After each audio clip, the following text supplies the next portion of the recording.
Today I'm going to be giving my commentary on a Fox News interviewing a Hebrew Israelite. That instigated the Covington incident, the Black Hebrew Israelites. Here they are in Washington, D.C., yelling at the high school students. Let's make America great again. A bunch of child molested. Look at all these dusty crackers with that racist garbage on. That's right. A bunch of incest babies. Biggest terrorist on the face of this earth is the pale-faced man, woman, and child. Notice how this interview, the Black Hebrew Israelites, all their words are taken out of context, and we do not even hear the other side. What did they say? It's all one-sided. The Black Hebrew Israelites are described as a black nationalist hate group with militant overtones. Really, who would exactly describe the Black Hebrew Israelites as a hate group? Seems like it's only the oppressor doing that. They believe blacks are the true descendants of the biblical Israelites, and many of their sects are anti-white. See my video called Hebrew Israelite 101 on the link above. Most Israelites are not racist. That's ridiculous. There are many white passing Israelites. Many here on the East Coast pretty familiar with the group who dress up in robes and preach their teachings on street corners. I happened to catch up with them in Philly about 2 years ago. President Trump, how are you feeling about it? How do I feel about President Trump? I think that white people put Trump in office, and that was the man that they wanted him to rule over their people. Right. But I think black people, Hispanics and Native Americans, have a king that they need to obey. Right. And this is what my power said. Read Acts 5:29. Acts chapter 5 and 29. Then Peter and the other apostles answered and said, we ought to obey God rather than men. Joining me now, Katriel Ben Israel, a former teacher at Kol Sharit B'nai Nas Israel. I don't think I got the pronunciation exactly correct, but I did my best. Now, you heard the sound coming from people in your organization yelling at these high school students. Do you think that was appropriate? Throughout this entire interview, the interviewer from Fox is trying to make this brother and all Israelites in general seem like a big hate group like KKK. Well, first of all, that organization that you speak of is not representative of the whole nation of Israel. We're descendants by seed, by heritage of this people called Israel. So you condemn these people that were hurling that kind of hateful language at the students? Well, I don't know if it's quite hateful. It wasn't quite hateful. Crackers, incest babies, child molesters. What do you consider that, love? Take this brother's example for us all. We should not disrespect each other, even though we don't agree, because it makes us look bad. This brother does a great job.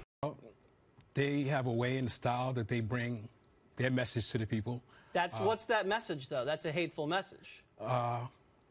That's their style. That's their style, and it's pretty hateful. Come on, you're a smart man. I'm not hateful. I'm an Israelite, but I'm not hateful. Okay, well, that was pretty hateful. I think you would agree that was hateful language? There's a lot of hate in America that's not really initiated by what you want to say Israelite groups like that. But you wouldn't agree with me that that was hateful language directed at the Covington boys by this Black Israelite group? I don't know what initiate that. What did the conversation bring forth? Okay, listen, I haven't seen all of the video. I've just seen what was said to the Covington boys. We didn't see anything coming from the other side directed at the Black Israelites. It's basically slanted. We don't know why they responded in the way they did. You just giving me one side of the story, so. Okay. Is it okay to disparage other ethnicities in the Black Israelite group? Well, you keep calling it a group. Every nation has... It's not a religion, it's nationality. Okay. Is your nationality okay with disparaging other racial groups? No, not at all. Okay. That's good. I'm glad you said that. Yes. Is there a problem right now with the Black Israelites? Are they angry at something specific? What's the beef? Well, from my perspective, we've been in captivity for 400 years. We've been denied our heritage, our land, what rightfully belongs to us as a people. We've been here for 400 years. We've had miseducation in regards to what belongs to us nationally or ethnically. as servants to this country. So what belongs to you specifically? Specifically, what belongs to us is the land. In America? No. In Israel? Absolutely. Okay, so you America also belongs to Israelites. Let's get that straight. here and are in America, and you want the land in Israel to be given back to you? Absolutely. Because you believe it's rightfully yours? Absolutely. Okay, so you probably have to fight with the Palestinians over that. Well, it's a fight. Because they think it's theirs too.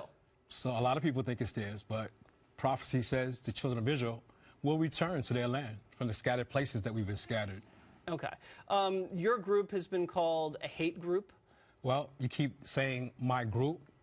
The children of Israel came over here in slave ships, and we're in churches, we're in mosques, we're in various religious doctrines that have been perpetrated on us as a captive slave body of people. And this process of awakening to know who we are, our roots are, has taken on many factions. And basically, they've been formulated into religious concepts where ethnically, nationally, we're descendants by seed, by heritage, by birth of the nation of Israel. All right, so in general, not talking about Covington right now, but in general, do you have a problem with white Americans wearing Make America Great Again hats? Not at all. Not at all. Well, that incident highlighted what the problem is with America today, because you have Native Americans who are speaking out in regards to what transpired with them. And what transpired with them? They were pushed on reservations, they lost their lands. Then you had the Israelite group, who we've been brought here by slavery, forced against our will, and given doctrines that don't even belong to us, and we've lost everything. And then you have the Christian school that was there, and they have a right to speak as well. Okay. I do think some of your members are giving you guys a bad name. Let's just watch some recordings of some of the language that you guys have been using. This interviewer is promoting hate. He's promoting hate by only showing the Israelites who are negative. What about all the videos about the Israelites promoting righteousness? Where's that? Roll the tape. That's right. Y'all are going into slavery for enslaving so-called blacks, Hispanics, and Native Americans. You got it. All right? That's what the Bible say, all right? So y'all can sit up here and listen. Y'all can take it as a joke, but guess what? All the atrocities that was done to our people is going to be done to you times 2. All the cops. Hey, don't touch me. That is uncalled. Get out of here. That's right. I'm going to play that back for you.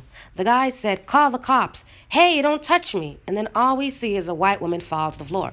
Why do some assume that this white woman got pushed? This is what the white woman does. She's always trying to get the black man lynched. Okay? But I guess they purposely didn't play back this part of the video? All the cops. Hey, don't touch me.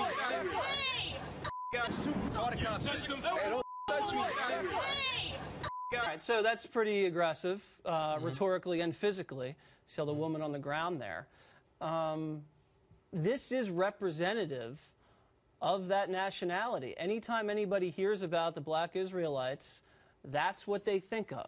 Why is that what they think of? Maybe it's because the media isn't trying to show us in a positive light. Many of us are doing positive things. Where's that? Now, I know you're saying that, they don't speak for everybody, but they actually do, because that's all everybody sees. Well, you could say that about the Ku Klux Klan and neo-Nazis and skinheads as well. Does that represent you? Do you believe it does? Well, not really. Just like you shouldn't believe what they're saying represents all Israelites. So you would compare that sect that has been, pretty aggressive with the language and physically, you would compare them to the Klan? No, not at all. No. The KKK cannot be compared to Israelite groups, even the ones who, quote unquote, speak hate, because the KKK has murdered many innocent people. Israelites have not. Not at all. So you don't believe that Black Israelites are superior to any other group? You think everybody's equal? Absolutely. We're all nations on the earth. Okay. We made our mistakes, and we paid for it. And every other nation is going to do the same thing. If you become immoral and corrupt and decay, there's a price to pay. Lastly, now the interviewer is going to ask the Israelite, should the sons pay for the sins of the father? They want to know if they're going to be punished for their forefathers. Proverbs 11:21. Though hand join in hand, the wicked shall not be unpunished, but the seed of the righteous shall be delivered. Okay. Do you think that the son should pay for the sins of the father? Yes. Okay. So if my father, shot someone, I should pay the price? If he's still in a crime family, yes. Okay. What about someone's great-great-great-great-great-great-grandfather shot an Indian who shot at him with a bow and arrow? You think they should pay the price? The great-great-great-great-great-great-grandson? If that people is being denied what rightfully belongs to them, then something has to be done. All right. Well, we disagree on that. Thank you very much. I appreciate you coming in. No problem. All right. Us Israelites paid for the sins of our forefathers. Now they're going to pay for the sins of their forefathers. It's all according to Scripture. Exodus 34:7 says that Yahweh visits the iniquity of the forefathers upon the children, upon the children's children, upon the third and fourth generation. But the interviewer quotes Ezekiel 18. Ezekiel 18 is speaking of one man versus his son. But Psalms 137:7 says the Edomites are going to pay because the Edomites are the daughter of Babylon. White people, the majority of so-called Caucasians, white people, they are Edomites. But it doesn't matter if you're a black Edomite or a white Edomite or a Chinese-looking Edomite. What you look like on the outside doesn't matter. If you're of the seed of Edom, you're going to get punished because the sins of your forefather, you're just going to have to pay for it because you're part of that nation. Jeremiah 49, verse 7 through 22. Read it on your own. And don't forget to subscribe. Shalom.